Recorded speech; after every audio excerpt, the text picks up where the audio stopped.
everybody. Welcome to another edition of Rundgren Radio Virtual Vision Behind the Scenes. Howdy. What's up? Oh, all kinds of stuff. My spirits and everything. Yes, we're going behind the scenes with Angeline Saris tonight. You hadn't heard about her, you're about to find out a lot of stuff. If you have, you're going to have some fun talking to her, listening to her, and all that neat stuff that we do on this show with the streaming capabilities of the internet. Yeah, we're looking forward to talking to her and hearing some good music. She's got some new music coming out, by the way. She does. And a new album, a solo album. So she's got other stuff she's on, but this is the first solo. And we get a sneak preview, a little clip of the song and some of the bass stuff you're going to get to see. We've got some of our other bands. We got a lot of fun stuff, but now, Doug, you're not allowed to play air bass tonight. I can if I'm off the screen. If you're off the screen. Yeah. All right. While we're waiting on her, we're going to do, so I don't know what everybody knows about Angeline, and we appreciate everybody that's watching, especially that are watching the archives and come back after the live show. We have Zepparella, a all-female Led Zeppelin tribute band that she is in. Rock and roll, man. Pretty awesome, yeah. Yeah. Yeah. We thought we had that idea with She-Ra. We thought we were the first, but clearly we're not. Not the first all-female tribute band. Was for Todd, though. All right. Yeah. So let's do a little Zepparella. I want to show you how good she is at bass. How about that? Okay.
Oh, look who we found. Hey, there she is. Hello. How's it going? Well, hello.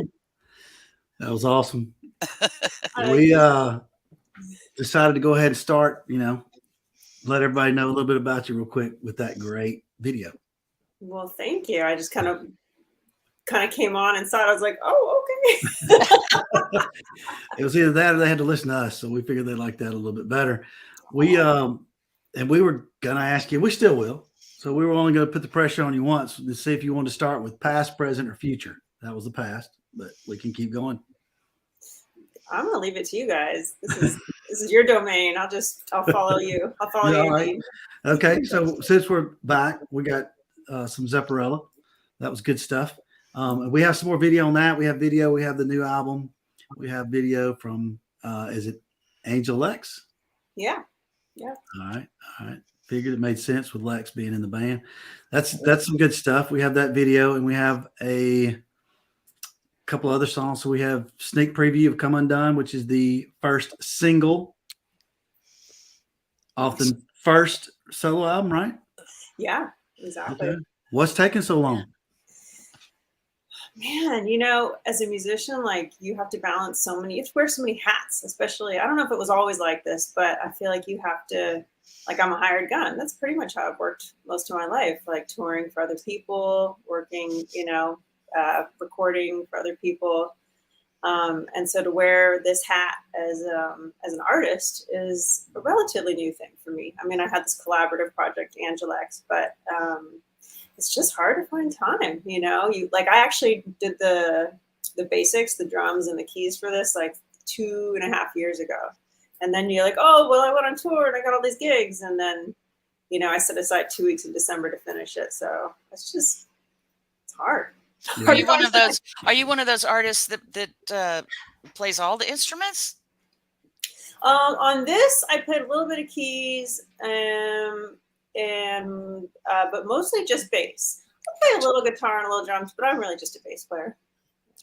Not just a bass player. Yeah.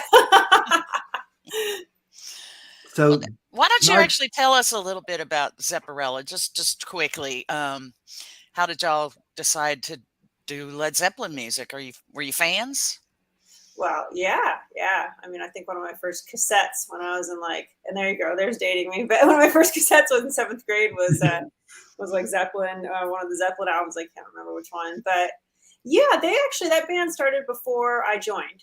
So Clementine, the drummer, it was her brainchild, and then she connected with Gretchen Menn, the guitarist, and they initially had a different singer and bass player for I think 6 or 7 years, and then I came on with the singer Noel Dowdy, and we were in the band for about 7 years, and then I actually left that project like maybe 4 years ago. Well, that's a long time. Are they still around? They are. I think they're not quite as like hitting the tours, you know, the touring as hard as they had been, but I think they're still playing, still doing a few shows a month. Yeah. Fun. good stuff. Yeah, we know you've got a lot more extensive background than that, but that was a fun thing I thought the people here would like, and especially that cool video. And we have some more of that. But you said you were a hired gun. Is that so you don't have to say you're a side man, side woman? That's Right. kind of the common term for that. I think the Chasm always uses a side man. There's a lot of bass players though that do that, and then eventually come out with solo music. So it's nice that you're doing that for everybody. Let's see. Do you want to go ahead and play it so everybody can hear it? That's what they're waiting on. The new single? New single? Okay. You ready to hear it? Sure. All right. Well, before we do that, This is the first time it's like out in the world. So yeah. tomorrow. World What is- premiere. Woo! Yeah. Thank you.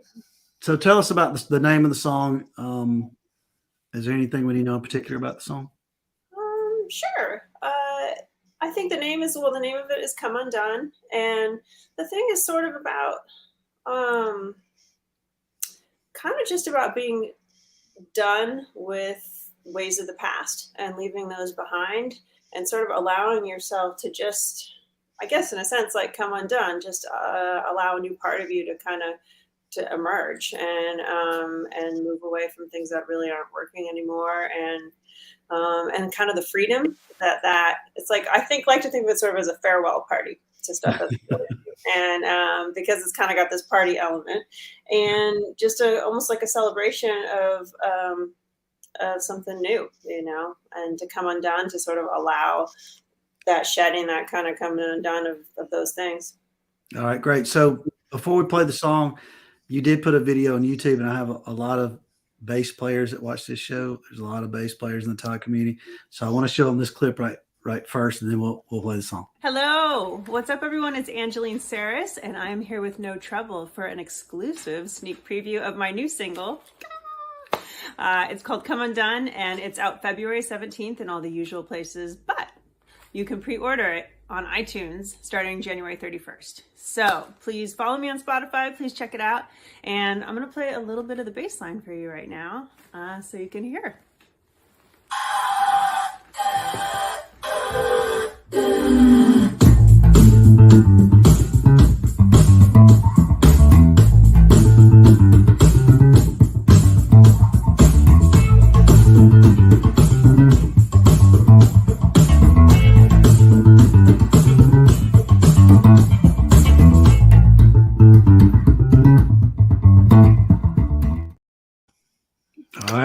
see what that turned in. Here comes the debut.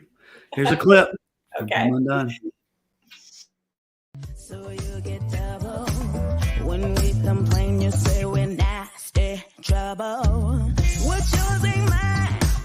What's mine ain't yours. And this ain't no peep show when you close the office door. I've come undone and I like it this way more. I've come undone, I can't go back to before. I've come undone and I like it this way more. I've come undone, I can't go back to before. Take the time, baby, we could find, baby. Go on down to the other side, baby. And think of how, baby, we could find, baby. Go on down to the other side, baby. I've come undone and I like it this way more. I've come undone, I can't go back to before. I've come undone and I like it this way more. I've come undone, I can't go back to before.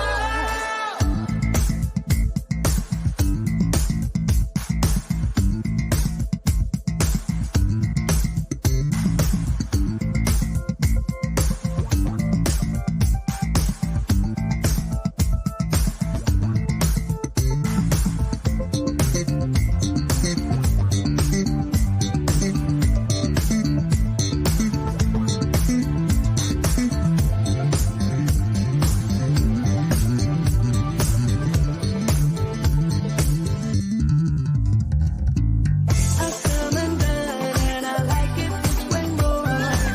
I've come undone, I can't go back to before. I've come undone and I like it this way more. I've come undone, I can't go back to before. You're getting some compliments from our chat room. Good Ah. compliments. Oh, that's nice. Thank you, everyone. Appreciate that. It's great. It's That's- great. Yes. Compliments, catchy tune. People saying it was great. That is nice. Thank you. I've heard it a few times because I uploaded it. You know, it's like every time I hear it, I'm like, I like this more and more. I gotta get used to it. I need the whole thing. So I got to get on Spotify or wherever all it is, you know.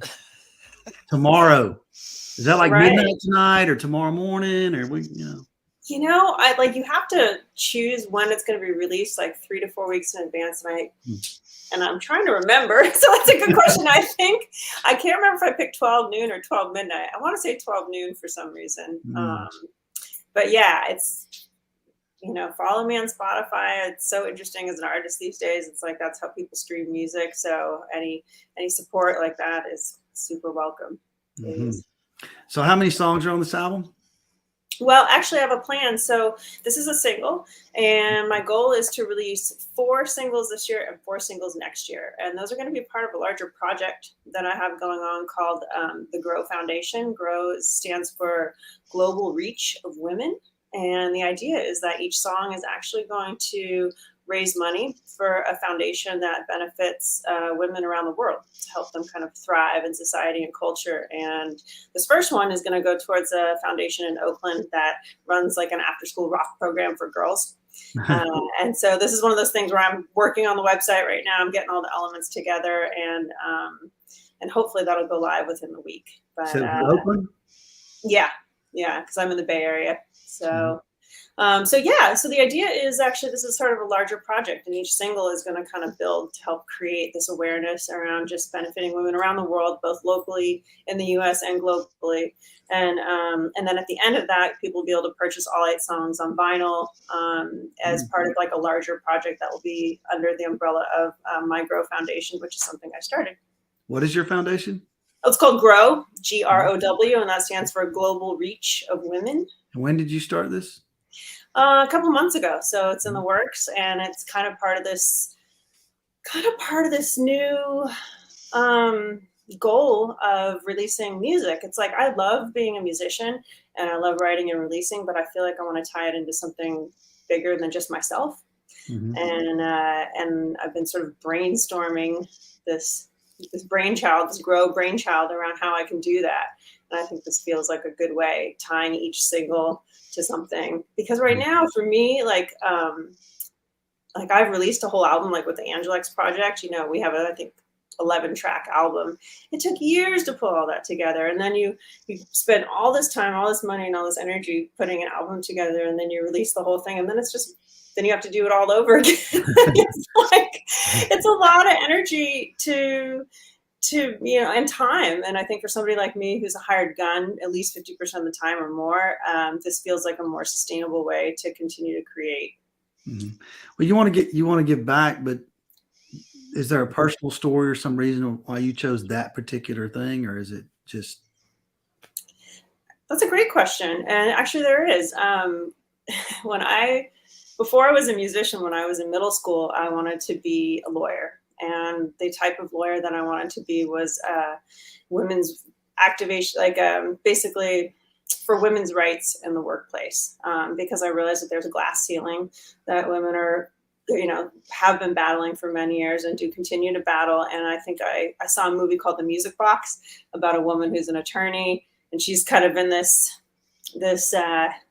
tough moral position, which, and I won't go into it, but it really inspired me, and I wanted to be a lawyer. And so I actually went to UC Berkeley for pre-law.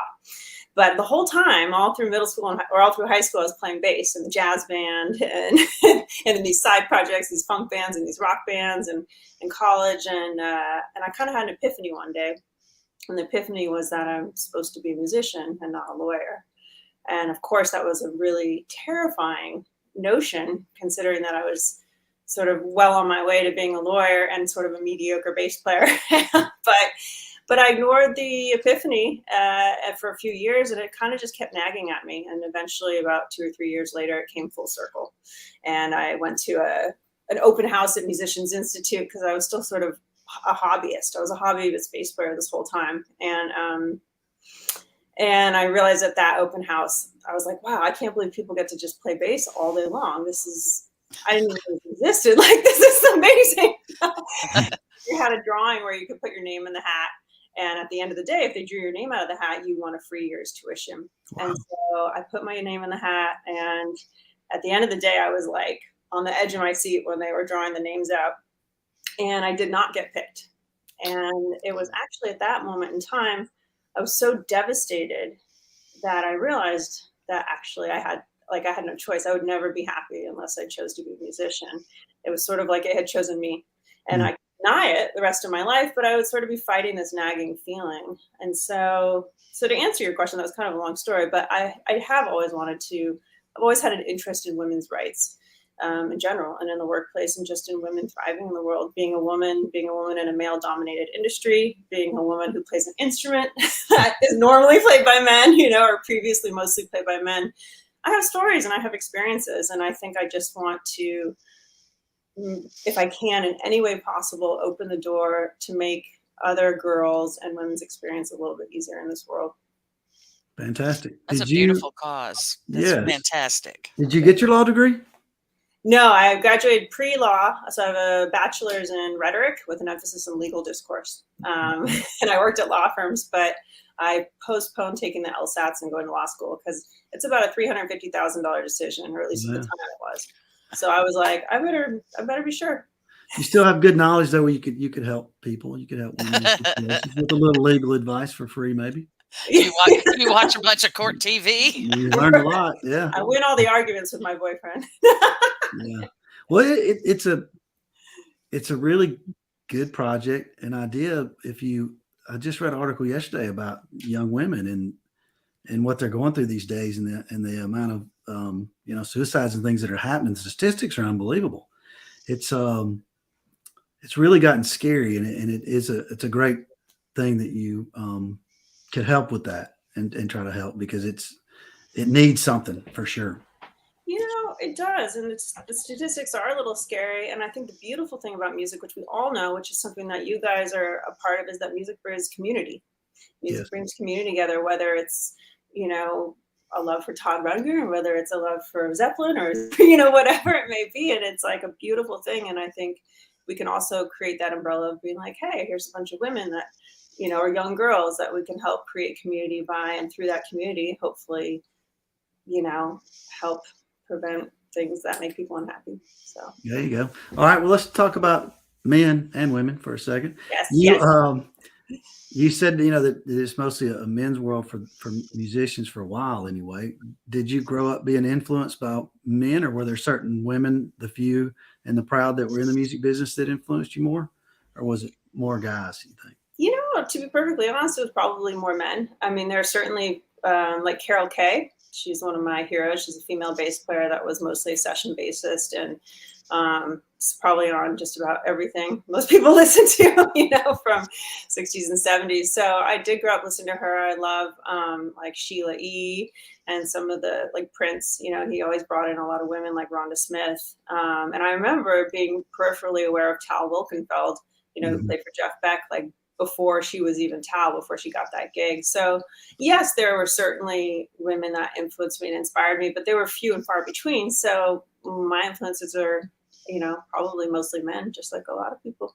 So when you were, let me think here for a second, maybe the only one, am I right here, on the Celebrating David Bowie tour last year? Were you the only female on the stage? Yes, I was. So, And what about being the only female on the bus? Yes. Oh, girl. 13. I can only imagine. Yeah. How did you get chosen for that in that scenario? Did you know Scrote or something, or he just saw you and thought you were the greatest bass player? Do you know how that happened? I do know. Yeah. Michael Urbano, who was the drummer. Yeah, you guys know Urbano. He was on the Celebration of Bowie tours in the past. He lives up here in the Bay Area where I live, and he and I did a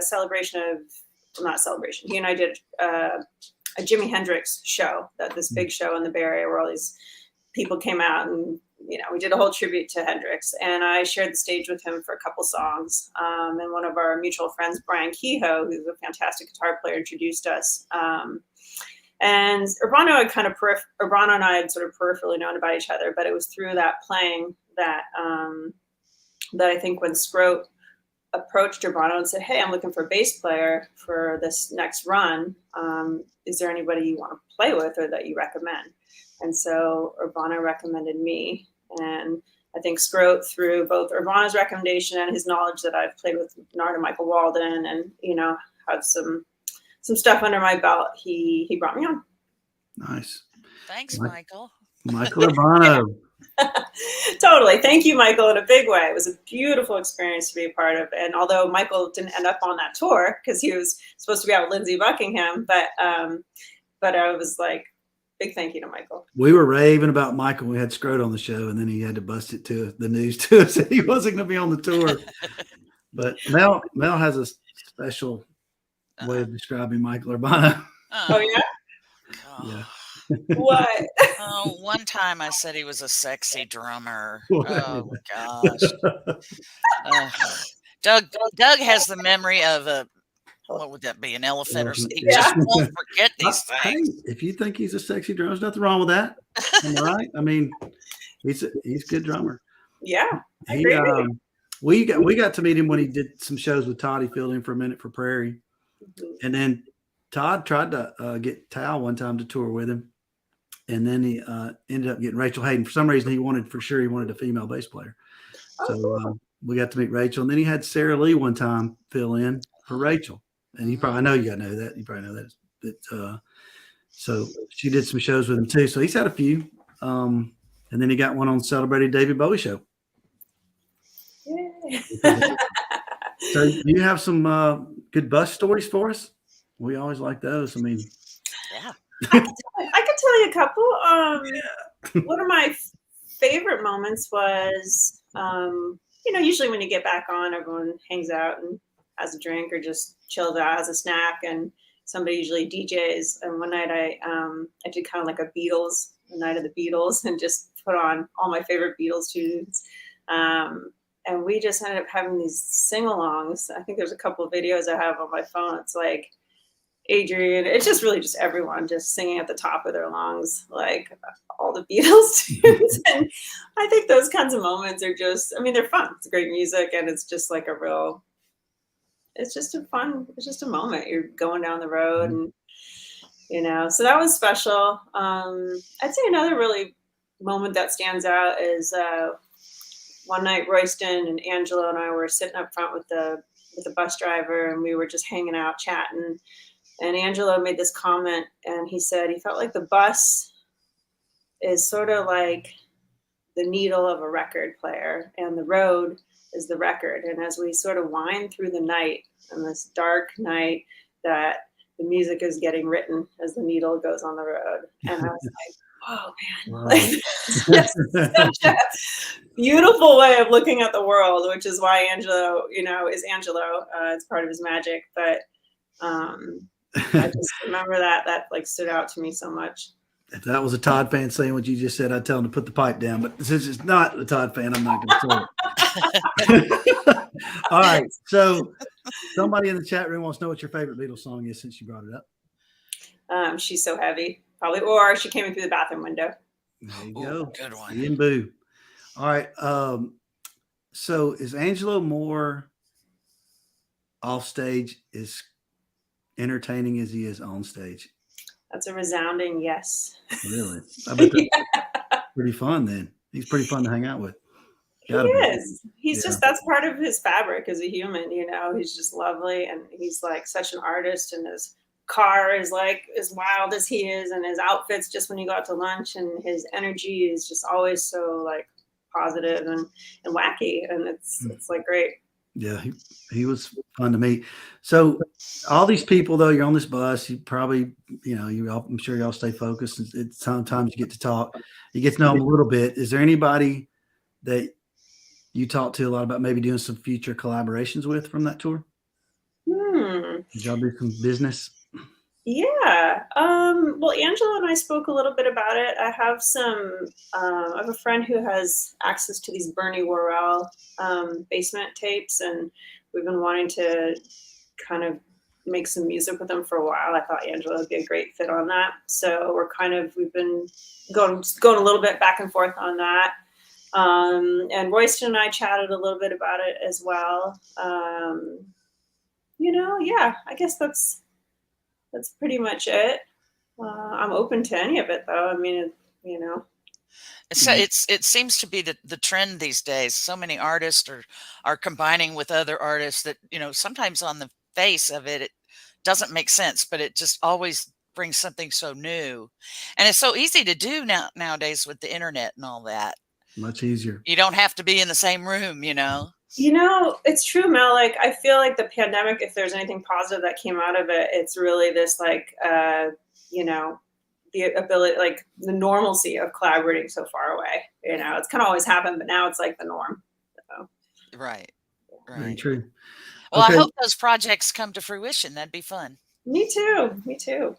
I got a couple things from your website. They're kind of random, but I noticed that guitar behind you. I saw that there was a really cool ad where you were marketing that one to your right. This one right here. Yeah, that's an interesting shape. I mean, I don't think I've seen I don't know if I've seen any photos of you playing it. Tell me a little bit about that one. I think it's kind of cool looking. Oh, thanks. Thanks for asking. Yeah, that's a Warwick Triumph electric upright bass, and I actually got to design that bass. So I am a fan of. Well, I guess I could say I'm a fan of classic cars, and especially like muscle cars, super sport cars, but any sort of classic car. And I sort of have this fantasy that if I ever get to retire someday, that I'll like wrench on cars in my garage, sort of like Jeff or something, Jeff Beck. Like, I think it sounds really cool and fun, and I love the artistry of them. I love the beauty of them, and I love the Super Sport series, which is what those two orange stripes are on that bass back there. So I was like, I want this upright to look like a bad muscle car. So I got to design it, and Warwick was great. I taught at their base camp. They have a base camp every year in Germany where they fly out just a stellar crew of all sorts of musicians to perform and to teach. And I was lucky enough to be a part of it for about 4 years before the pandemic hit. And so I flew out a couple times to actually work with their crew to design this. And they said, we want you to make a bass and you do whatever you want. And that's what you did. That's pretty cool. It is pretty cool. Yeah. Start your own company someday doing bass. All right. So the other one behind it looks so much like Todd's guitar. So I got to ask about it. Which you got back. Yay! Yeah. That's similar. That's very close to the color. Omi, yeah. Yeah. Is that anything? That's just I play a little guitar, but I'm truly more of a bass player, as I said. So, but I do like to have one around the house, and I am endorsed by Fender. And so when I first signed on with them about 10 years ago, they were like, "Hey, do you need anything else?" And I said, "You know what? Actually, I'd love to just have a telly floating around the house not telly, I mean a Strat, to kind of just be able to, if I hear something or want to pick something up." So, and I love that color. Actually, that's one of my favorite colors. So there's not a huge looks a little bit it. like a classic car color, doesn't it? I guess so, right? There's a A theme. little bit. That's true. The other thing I noticed that you were doing some touring. So is that as a hired gun, or is that something? What are those shows that you're doing coming up? Yeah, so I work with probably a dozen artists at any given time, and Eric McFadden, who's a fantastic guitar player, and Kate Vargas have a project called Sergeant Splendor, and I'm going to be playing. They just have a new album out too. Occasions for Self-Congratulations is what I think it's called. Such a great title. That is cool. Yeah, so they have some shows. Well, I'm always playing shows with them. We just did the Edwardian Ball, but they're playing Bottle Rock Festival, which is a great festival up here in Napa, and the Joshua Tree Festival, and I'm doing their city release. So I have some stuff coming up with them, and Brian Kehoe, and possibly Narda too.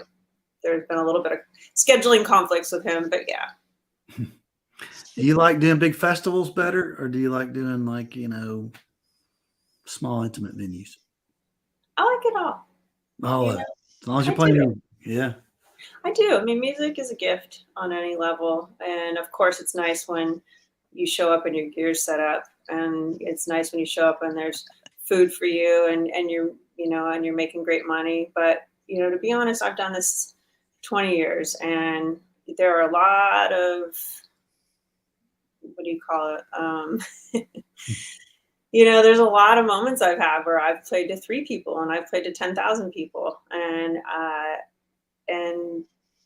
think, there's some really glamorous moments and not, it's the more you can kind of just latch on and be like, this is great. I'm doing what I love. Probably the more happy you're going to end up being. At least that's what I figure my experience is. Do you want to take your 8 new songs out on a tour? I do. Oh, yeah? Yeah. Do you have a band picked out? I do. Actually, it's funny you mentioned that. I have a show booked with that band in July for a local small festival, which I think is not on my calendar yet. But my goal is to start to create some video content so we can get the band properly booked. There's a lot of steps that you have to do. But yeah. Well, speaking of video, I think we're due for one. Okay. The decision, though, is tough because I have a lot. It's all up to you, Doug. You're in control tonight. I hate it when I say stuff like that. There you go. I do want to. I know. Come on, Mel. And he's never going to forget it either. Yeah. I do want to do some more Zepparella, but I want to move on from that for a minute. I like the Angel X, and I want to hear a little bit about that and play. I think I want to do Space Train, because there actually was a video for that. So it's a little more entertaining than a still photo, which I have to do for some videos. So tell us a little bit about that project.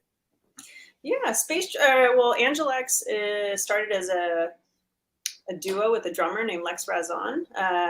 And he and I would just get together because I wanted to work on my bass chops. And I love playing with the drummer. So we get together like once every couple weeks and practice. Okay, I want to work on triplets. I want to work on like walking bass lines. Or I want to work on my slap, Larry Graham style, or I don't know. We just sit there and just jam for like 2 or 3 hours. And from that, I would record it to see what I need to work on. And like from it, I'm like, man, we kind of have some cool ideas. What if we go in and track one of them, like in a studio? And that was how our first single, which is Space Train, the one you're about to play, came about. And we got Eric Levy, who plays for Night Ranger now. He's the keyboardist in that. And we have Aaron Saul on sax. And yeah, that's the birth of that project. Okay. Well, just like your new single, we have a little special intro first. Here we go. Okay.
again with all the compliments in the chat room. I'm telling you, look like y'all are having a lot of fun.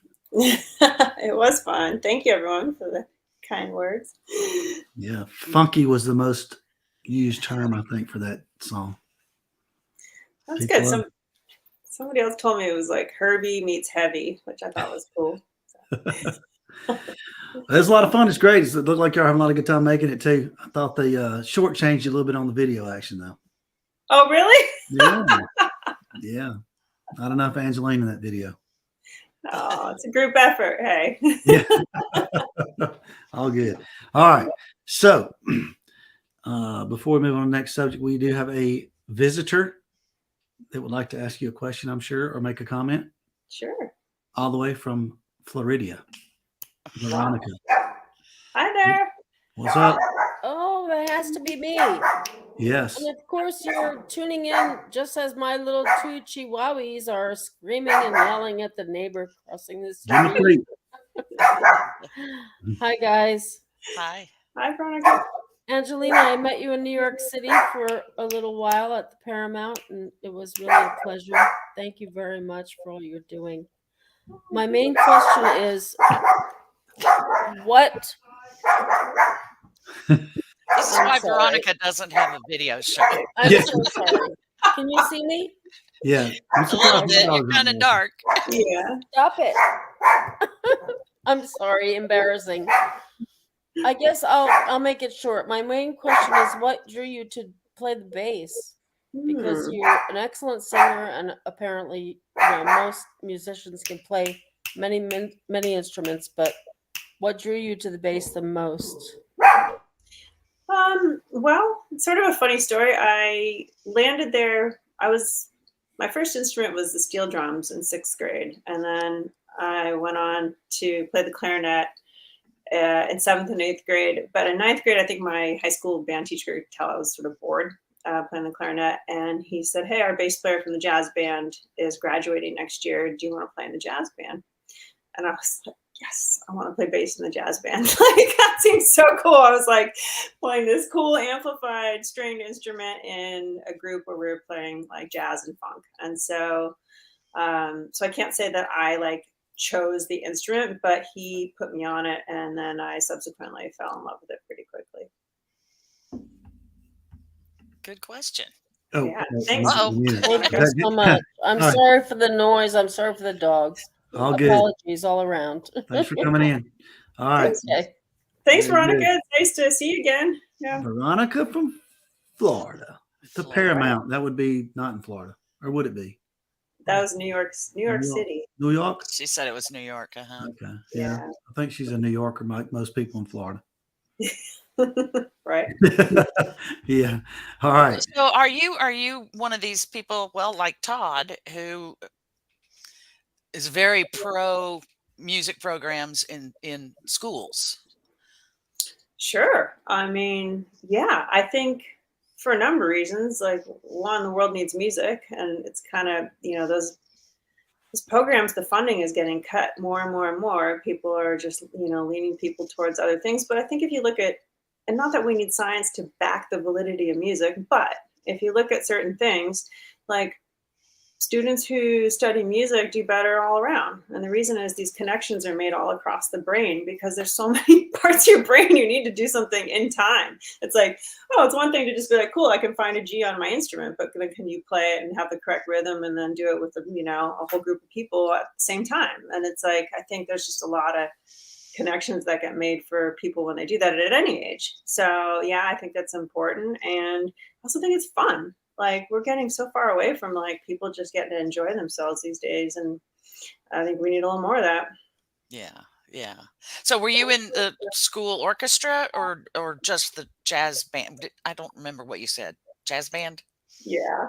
No, this is kind of a funny story, actually. So the orchestra, the symphonic band was at 7 a.m. It was a 0 period class.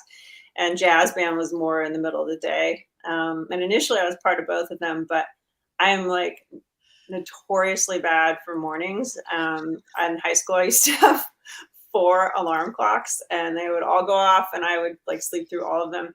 So I tried for 3 years, and then my senior year, I think after the first semester, I had something like 14 unexcused absences, and because I just would sleep through the class all the time. So I dropped that class senior year. So I ended up just being jazz band like later.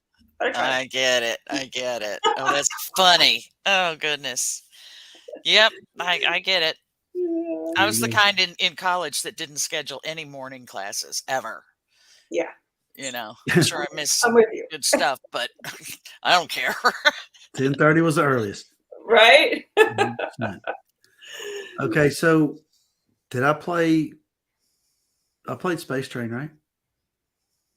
You said I played Space Train, right? Well, for me, what happened was I saw the kind of like studio shot of what's called Top Down, that slap line, and then my screen kind of went black. So I don't know if you ended up playing Space Train. But... I did. So the intro that I did is for Top Down. Yeah. Okay. All right. So people probably, bass players are going, what in the heck was that? You got that all backwards. All right. Well, let's match it up. Let's do a little top down action. Okay, cool. So this is what that was supposed to be. The sneak preview of this one. All right, here we go.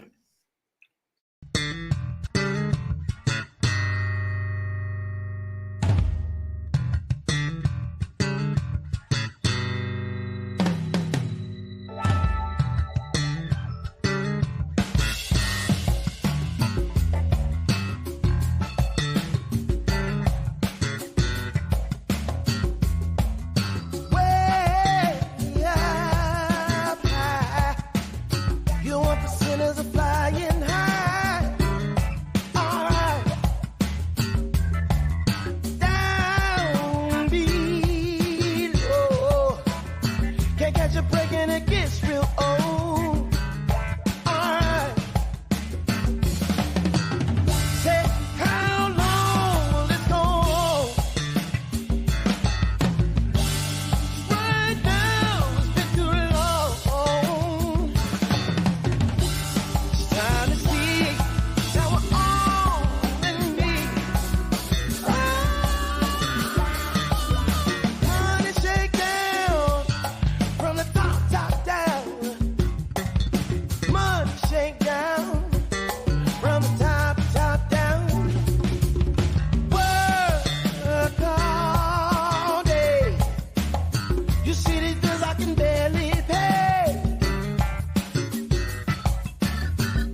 money take down from the top down. Isn't that how it always works? Right? Who was doing the vocals on that?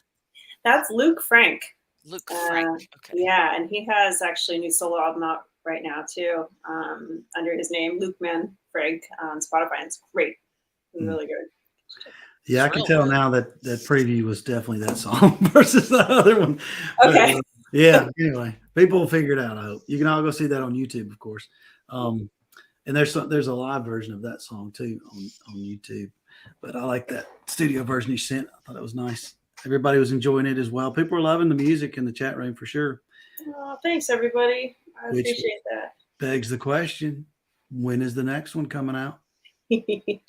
Well, yeah, good question. My goal is to do one every kind of 8 to 12 weeks. So I'm going to promote this one. I have a video actually coming out for this Come Undone song that we listened to. We just shot 2 days. We have one more day on Tuesday that we're shooting, and then that'll come out mid-March.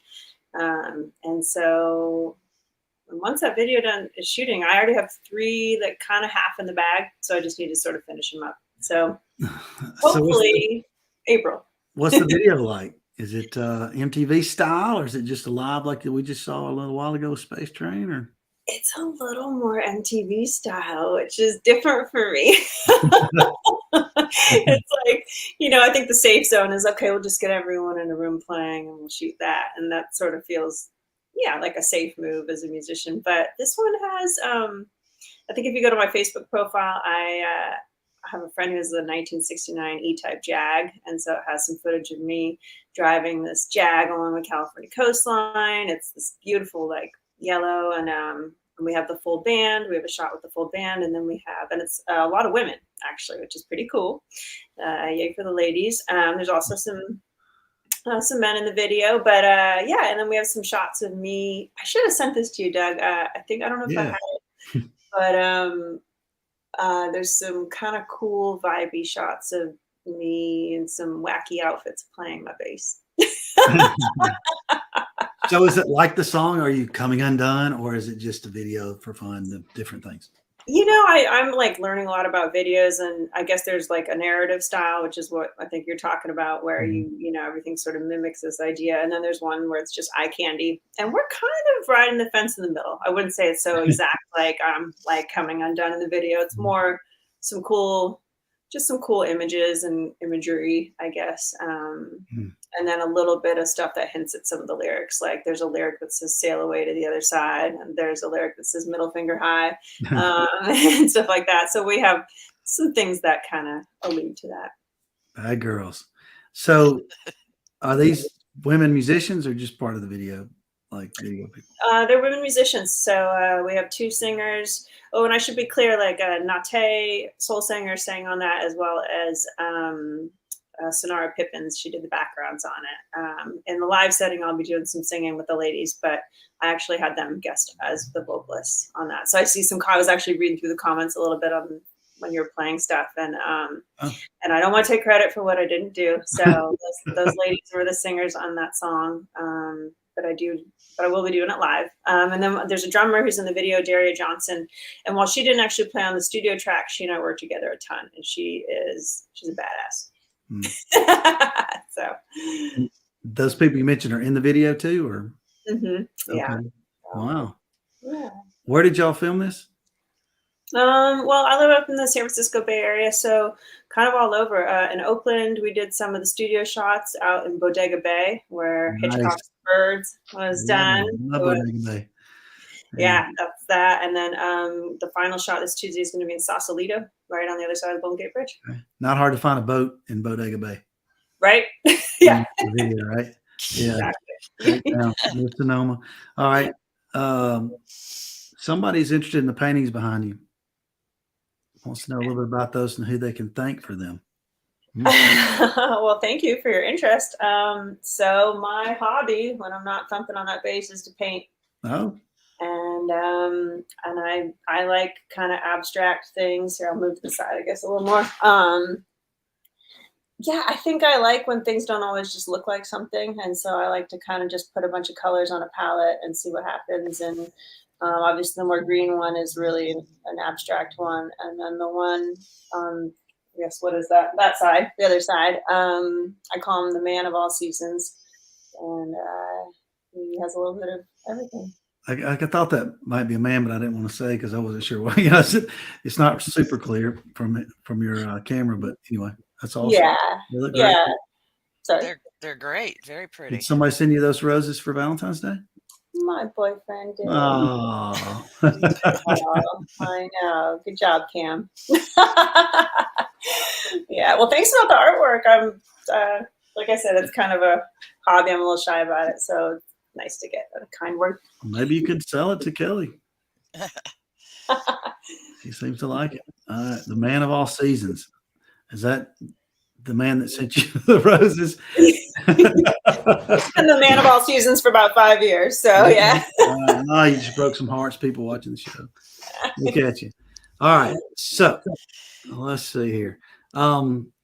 I want to ask about someone that on your website you said that you've played with that I don't know. It kind of sounded like, really? Did she play with? You played with Orianthi? Yeah. Am So I saying that? I don't even know if I'm saying that right, but yeah. how cool is that? You guys could have been like a super female group. Yeah, I'd still love to be one. She's amazing. She's somebody, like you mentioned earlier, that I have looked up to a lot for a long time. Yeah, there's like kind of a list of people in the way that, you know, you always want to be careful how you frame things. I never like to say like, oh, I've toured with somebody that I haven't, but Orianthi and I shared the stage together at the NAMM show. So there's a organization called Women's International Music Network, WIMN, and they've been around, really present at the NAMM show every year for a long time. And I was the backing band, I think 2 years actually. And 1 year we backed Orianthi and Richie Sambora, and Wow. it was pretty cool. And Mindy Bear too. Wow. Oh, that's amazing. Good for you. Good on her too.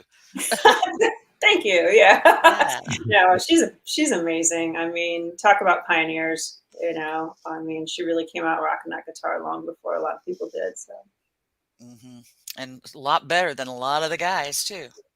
Watch it. right? I agree. No, sorry, I digressed, Doug. I probably cut you off. I'm There sorry. you go. No, you're good. How's it? So this is kind of out there, but current question. What did you think about Bonnie Raitt winning Song of the Year, and then supposedly some people not even knowing who she was in the Europe press? Did you see all that hoopla? I heard about it. I think it's hilarious, and I think in some ways it's funny how it ended up working in her favor. You know, because there was so much press about it, but not that she needs it. You know, talk about goddesses in the industry. She's certainly one, and you know, from up here in the Bay. But I'm not surprised. You know, I teach a little bit privately on the side, and sometimes with really young students. Like the most appalling story I have is one who didn't know who Jimi Hendrix was. You know, and you're like, wow. So you get this great opportunity to introduce the youth to people that, you know, like that we revere as, you know, just like industry mavericks, essentially. So, and that's going to keep happening, you know? Oh yeah. Movies are like that, everything. Have you heard that Bonnie Raitt song? Which song were they referring to? I didn't, like I said, I just Just heard Like about That it. was top song of the year. No. If you haven't heard it, it's really it's a heart wrencher. I mean, I see why it won. It's really it's a powerful, heart wrenching song. He did a great job. So Beautiful. I just wrote it down. yeah, See it right after. really it's got a great story, and you can figure it out, I think, just based on the lyrics. But anyway, I digress. I just thought that was an interesting female musician story. You know, that she won it, and that it surprised a lot of people, and not people like you, of course, and me that love her and knew about her. But everybody had expectations somebody else was going to win that. So, Right. have you do you ever go to any of those award dinner kind of things? Do you dig that stuff? I went one time out of curiosity. So I've been a member of the, Grammy Society, or at least I was for a long time. I don't know if I renewed recently, but and 1 year I was like, I want to know what all this, you know, this hype is about. So actually Lex, my partner from Angelax, he and I went down one year and checked it out. And, it's good to know. It's good to know about. And I always think it's interesting, having a contest about music in some ways, because I find, but I don't know. I guess I have mixed feelings about it. Oh, yeah. All right. So I've been getting blown up by text and in the chat room by this. Let me see. How could I describe her? Wild Todd fan named Christine Angelos. And she's Greek. And she wants to know if you speak Greek. Oh, no. I took classes for about a year at this Greek church in Oakland. But if, use it or lose it kind of thing. So I just, I have some family that speaks Greek, so I know some vocabulary, but I wouldn't say I speak it.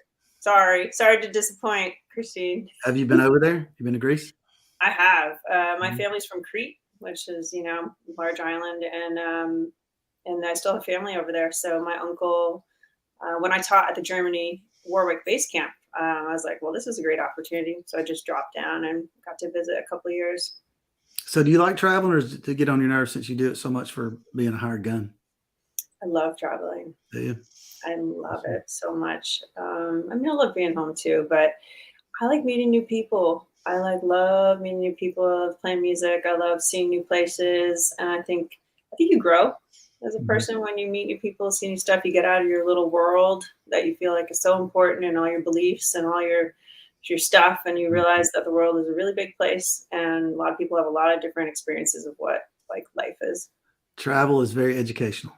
Yeah, I agree. What about you guys? You like to travel? We do. Yeah.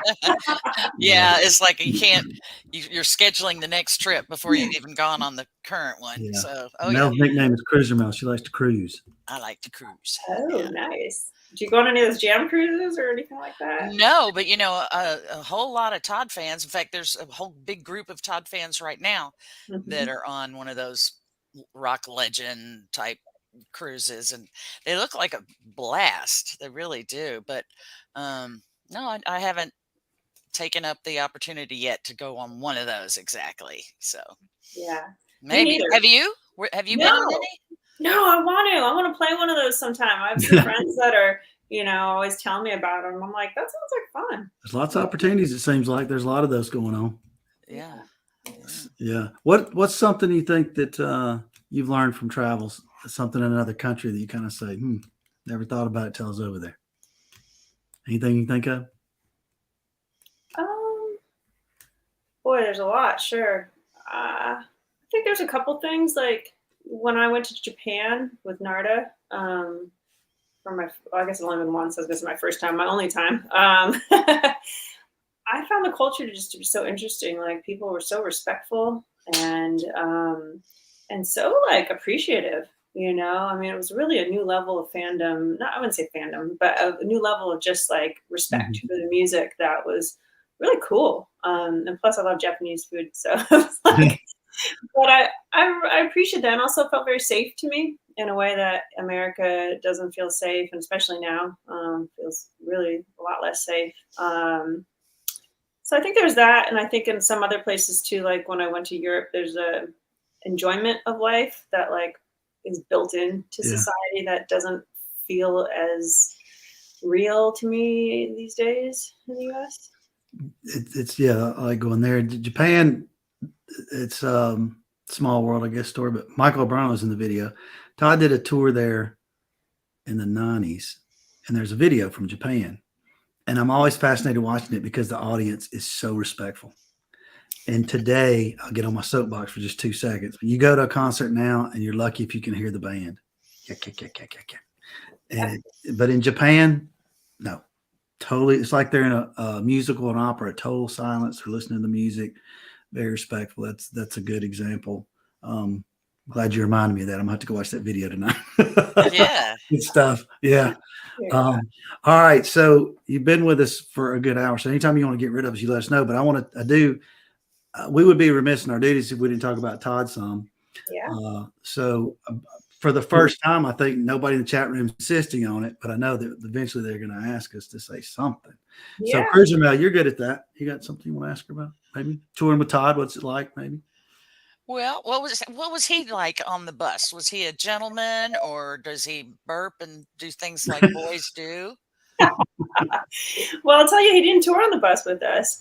As you guys know, Todd did his own thing. So he toured in his own with Paul, and so when I saw Todd, it was really for sound check and pre-show and a little bit after show, and of course the last night when Michelle came out and Phoenix, and we all kind of celebrated. So he wasn't on the bus. Well, maybe that's a good thing, because now I'm wishing I hadn't asked that question, because I don't want to know how he behaves on buses and things like that. So, no, he's a good dude. He's a great person, and it was just beyond an honor to be sharing that stage with him and get to listen to him every night. Actually, you're just like, you're like, oh, I got to play some bass. But then there's moments where you're just zoning out like, oh my gosh, like I can't believe this is happening. Were you familiar with Todd when you were told that he was going to be on the tour? Sure, not, and I won't take credit in the way that I know some people are familiar with him, but I mean, I knew a lot of his bigger hits off, the big hits, and then, and I know him as a producer, really some of that work that he's done, and also kind of avant-garde in terms of the internet and some of his technology interests and stuff. But other than that, it was interesting because I know he came out with an album. What's it called? Space Force. And so I remember having like a couple days off. I think it was in like North Carolina, and being in the gym and just being like, cool, I'm going to sit and check out this whole album and get to learn and be a fan a little bit myself, because, he has such a huge music career that I feel like I don't know how you guys feel about it. I'm curious to know, but there's so much to dig into. I feel like there's always something to learn, really. I don't know if you guys feel that, but it's a lot of albums. Yeah. Well, and listening to Space Force, I mean, from a legacy artist like him, that's kind of taking a deep dive. That's probably a little scary. So good for you. Yeah, that's a different one. He's got a lot of different kind though. It's all over the place, which is what a lot of people like. Did they know? Did you witness when they were at soundcheck? Did they kind of talk about who's going to sing what, or did Scrote just have a plan, or somebody have a plan, or did they debate?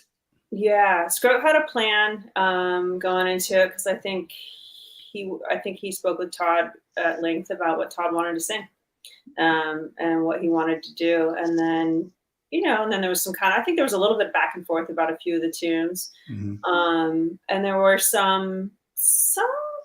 there were a few changes, I think, mid-tour, but some of that had to do with when Todd got laryngitis partway through the tour, and so there were some shifts that happened, and then when we had special guests, but I think most of it was set in stone, if I remember correctly. Did you want to sing a song? No, I did. I was happy to do background though. That was it's kind of a relatively new venture for me, and I'm growing my confidence around that. So I was happy to do that. And, but yeah, I didn't want to sing.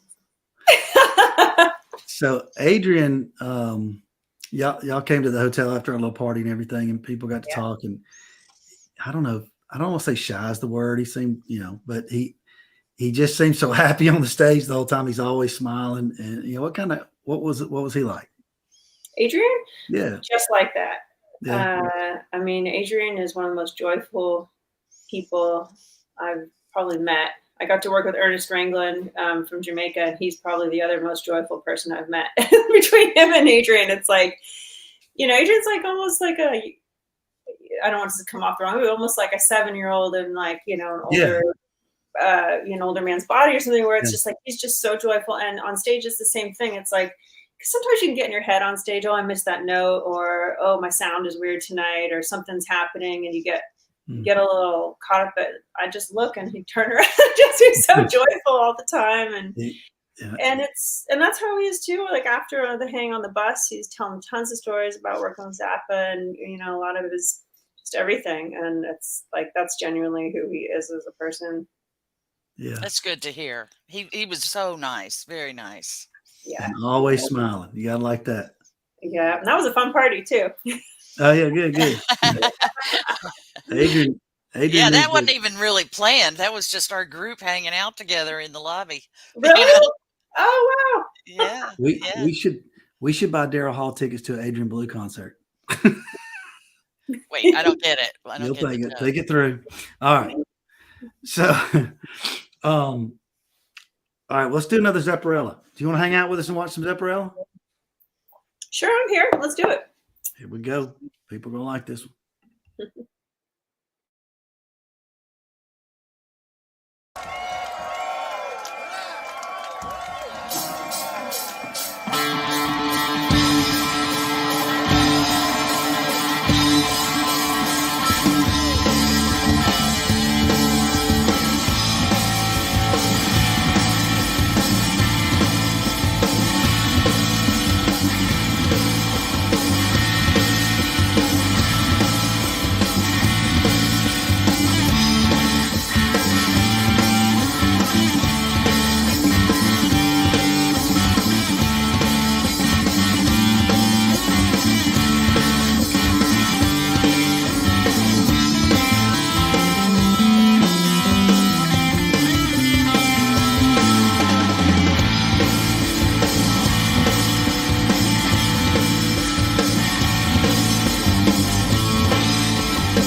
Take that, boys.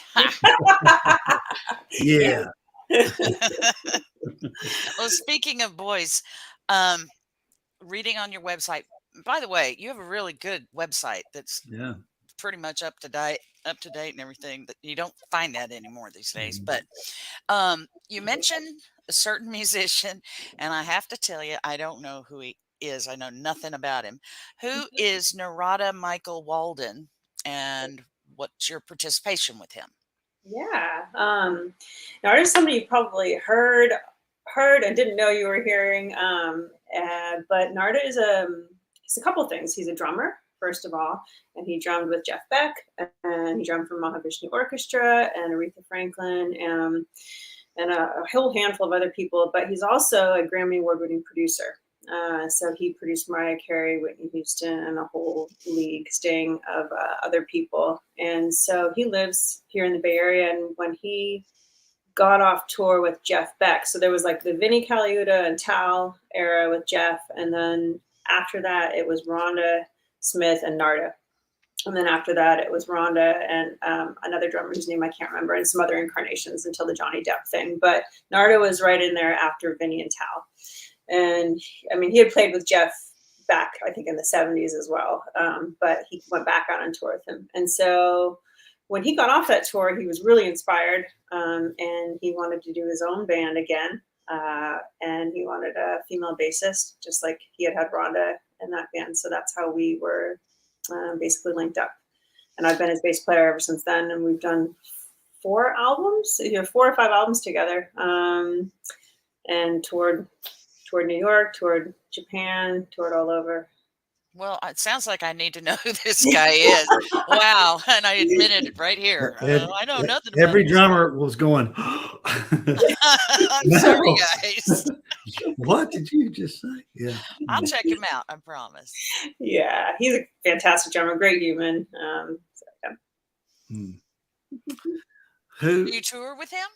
Oh, yeah. Pardon me? Do you tour with him? Yeah, so we've done a fair amount of touring up until the pandemic, and then like I said, we went to Japan for 2 weeks. We've done some stuff on the East Coast, and then he actually kind of started a family really in the last 5 years, and so he rejoined Journey recently too, and he was out with them, but then now I think he's taken a little time to just be with his family and get back into producing. He has a studio here called Tarpan, and going back into like more of a producer role so he can be with his family. Good for him. So, Nice. I'll put him on my radar in case he decides to go out again, and maybe he'll come through Texas. So who knows? Your list of people you play with is a pretty long who's who. But is there somebody missing that you'd love to play with it's on your goal list? Oh man, sure.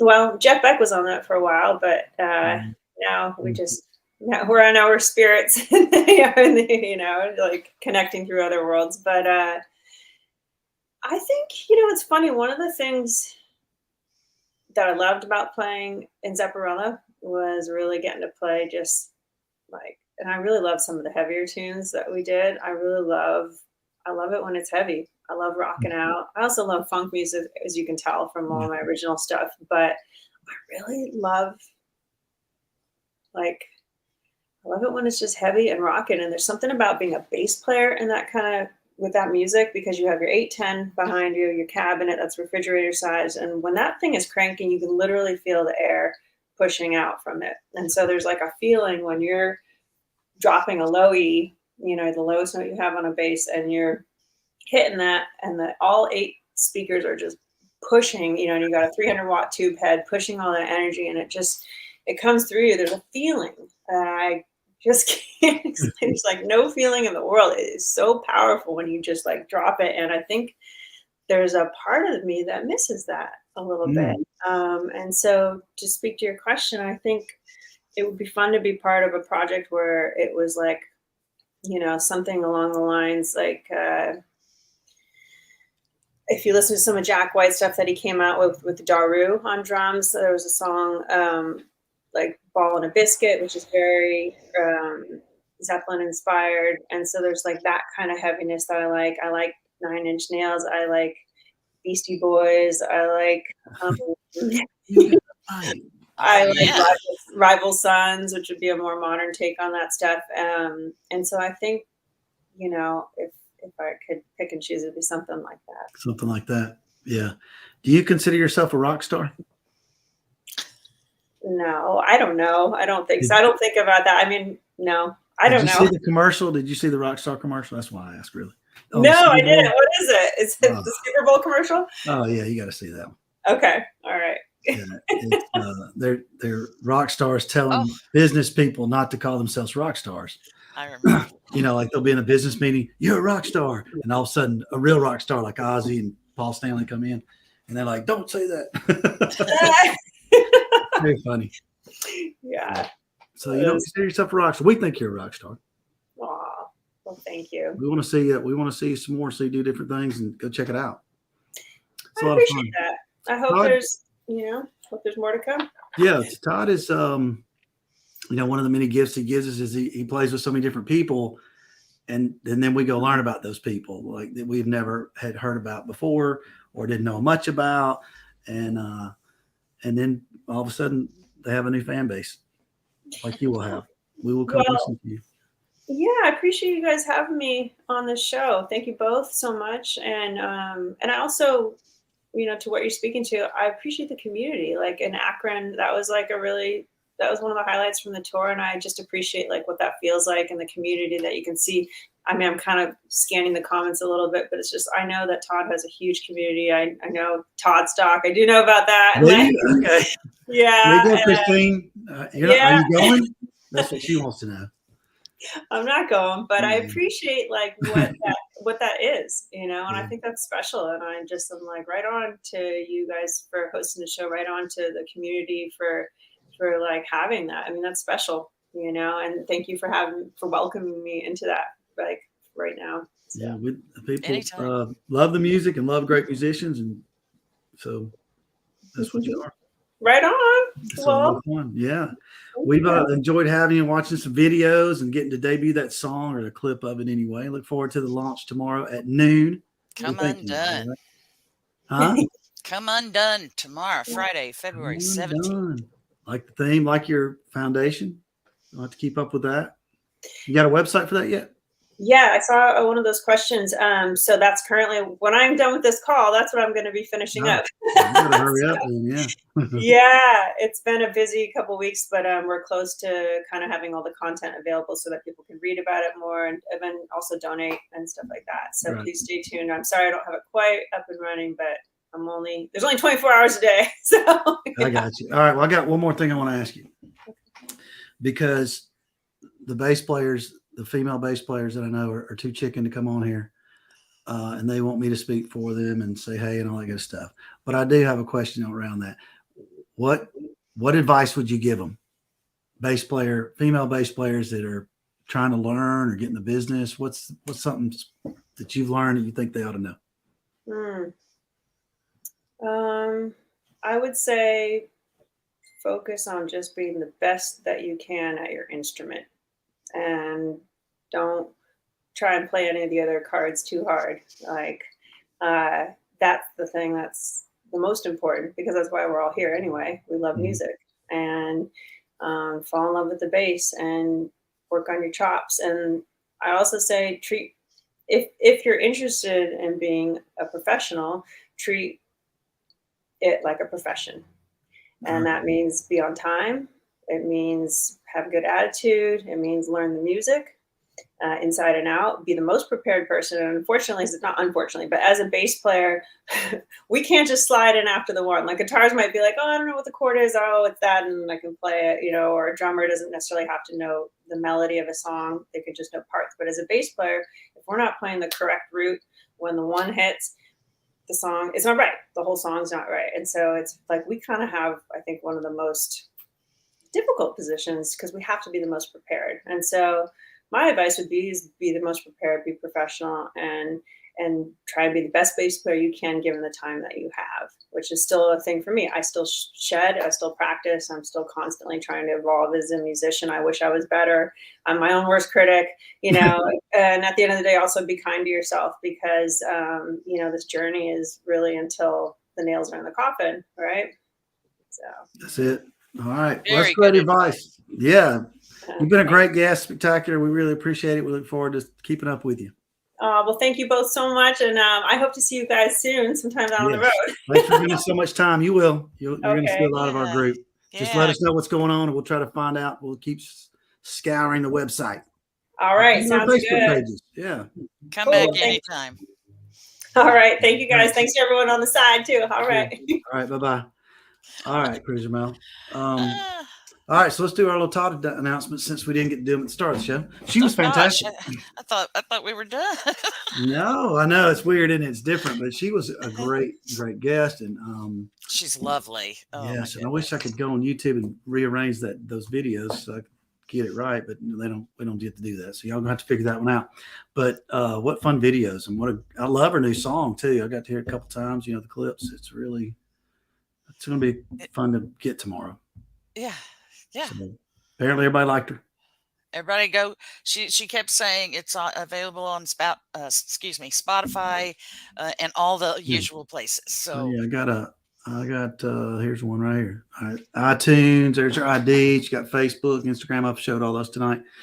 Okay, so let's start with some announcements right quick. We don't have a whole lot, but radio. I got extras of these. Doug at rundgrenradio.com if you want one. RRXV. This was the Akron thing she was talking about. Are they long sleeve or Short sleeve. Short. Kathleen Forsyth design. And they have something on the back, right? The band. Secret Society, Intoxicats, Throw Money, CDB. It's all on the back. It's a good shirt. So I did order extras.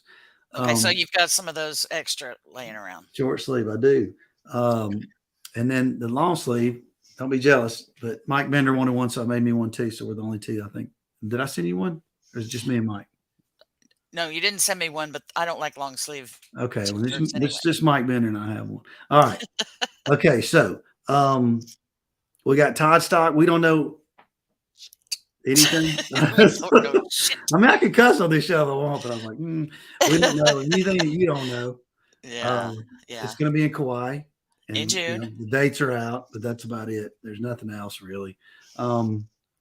So sorry we can't inform you on that. I think it's gonna be, like the other Todd stocks where, Todd's not gonna do all the work. He's gonna expect the Utopians to build it, Mm-hmm. and because he loves that when that happens like that, and it works out beautifully. So it's coming up in 4 months.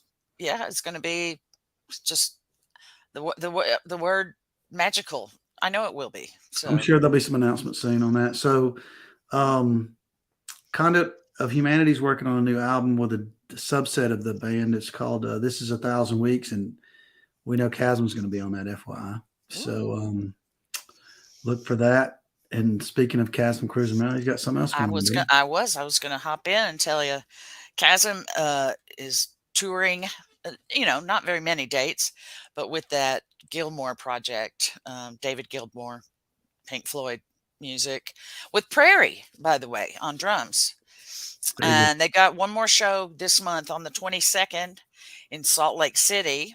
And then they're picking up again in May in Verona, New York on 5/12. Your favorite place, Northfield, Ohio, on 5/14 at the MGM casino. Casino. And on 5/19 in St. Charles, Illinois. That's probably that space place, I guess. I don't know. Anyway, get out and go support our boys, Chasm and Prairie.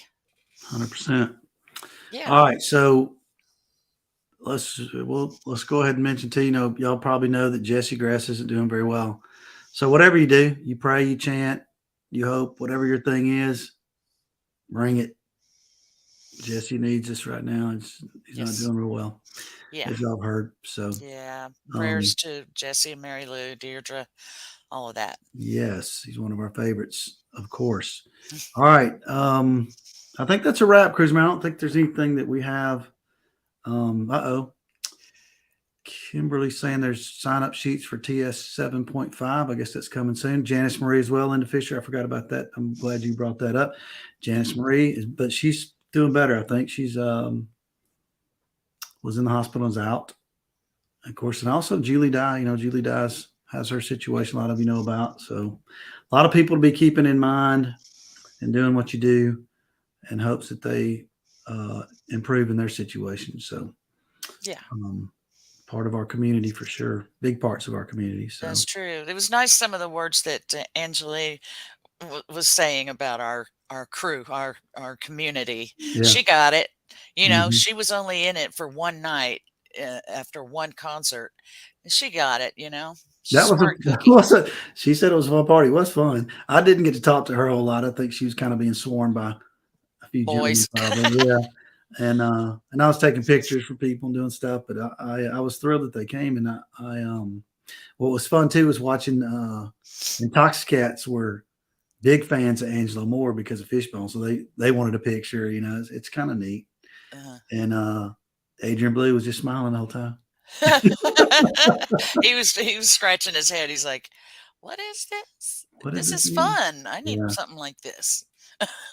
Yes. So. I wish I could have that smile face all the time. It'd be nice. People always go, "Oh, what's wrong? Nothing. I'm just thinking, doing this, whatever." Anyway. All right. So great show. We really appreciate Angeline being on. I wish we had another guest coming up. We don't at the current moment. I do want to hit up Angelo Moore. Speaking of, I have not done that, which I probably should have done weeks ago, but I talked to him at that party and I talked to Angeline at that party. So would love to have him on. He'd be fun. And Adrian Belew would be Adrian, fun. yeah. We tried Adrian though, hadn't had any luck, but maybe we'll try again now that he's met some people. Maybe he's very busy though. Gosh. Yeah. Yeah. Adrian will be with the tour again, the David Bowie deal in 2023. And Todd will not be. Todd will not be. So they're announcing that in a few days. You didn't hear that from us. All right. That's a wrap, Cruiser Mail. It's been fun. It's been a long time. Yeah. Anybody got any ideas that somebody they want us to chase after? Let us know. We'll try. Yeah. And if we get any Todd stock scoop, we'll come back and talk about that too. But we have none. So that's it. Peace. All right. Good night, people.